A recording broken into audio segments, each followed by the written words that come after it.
మదనపల్లి తహసీల్దార్గా విధులు నిర్వహిస్తున్నటువంటి కాజాబీ గారు గతంలోనే గోల్కొండలో తహసీల్దార్గా పనిచేసినప్పుడు మొత్తం ఒక పల్లినే మింగేసిందని ఆరోపణలు ఉన్నాయి.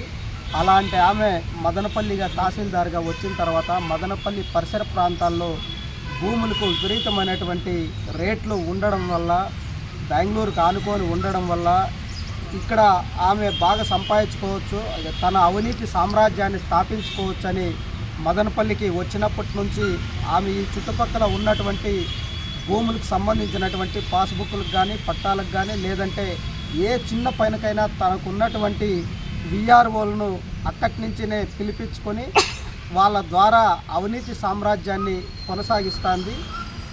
నిన్ననే మదనపల్లిలో గతంలో పనిచేసినటువంటి ఎమ్మెల్సీగా పనిచేసినటువంటి నరేష్ కుమార్ రెడ్డి గారి దగ్గర పోతపోలు పంచాయతీలో 37 సెంట్లకు సంబంధించి ఆన్లైన్ చేయాలంటే వాటిని ధర ఖరారు చేసుకోవడానికి తనకు సంబంధించినటువంటి విఆర్ఓలను పంపించి ₹1,00,000 డబ్బులు ఇస్తే ఆన్లైన్ చేస్తానని బాహాటంగా వ్యవహరించడం జరిగింది. దాన్ని పై అధికారులకు, స్థానిక రాజకీయ నాయకులకు చెప్పడం ద్వారా దీన్ని బయట రావడం జరిగింది.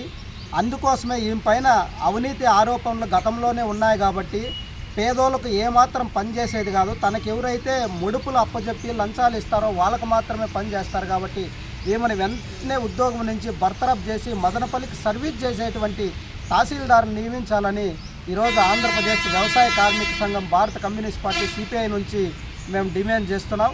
ఆ విధంగా ఏం పైన చర్యలు తీసుకోకపోతే ఆందోళన కార్యక్రమాలు తీవ్రతరం చేస్తామని డిమాండ్ చేస్తున్నాం.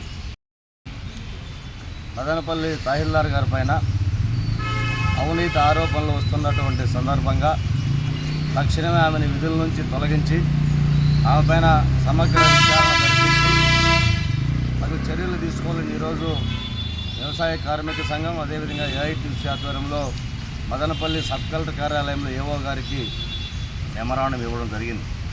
ప్రస్తుతం మదనపల్లి ఎంఆర్ఓగా కొనసాగుతున్నటువంటి కాజాబీ గారు గతంలో గుర్రంకొండ మండలం తహసీల్దార్గా పనిచేసింది. అక్కడ కూడా ఆమె అవినీతి ఆరోపణలను ఎదుర్కొంటూ ఉన్నారు. ఆమె ట్రాన్స్ఫర్ అయ్యి ఇక్కడ బదిలీతో మదనపల్లికి రావడం జరిగింది. వచ్చిన కొద్ది సమయంలోనే మాజీ ఎమ్మెల్సీ నరేష్ కుమార్ రెడ్డికి సంబంధించినటువంటి భూములు ఆన్లైన్ చేయాలని చెప్పి ఆయన కోరితే ఆమె తరపున పోతపోలు విఆర్ఓను పంపించి ₹1,00,000 ఇస్తే మీకు సర్వీస్ చేస్తామనే పద్ధతుల్లో చెప్పడం జరిగింది.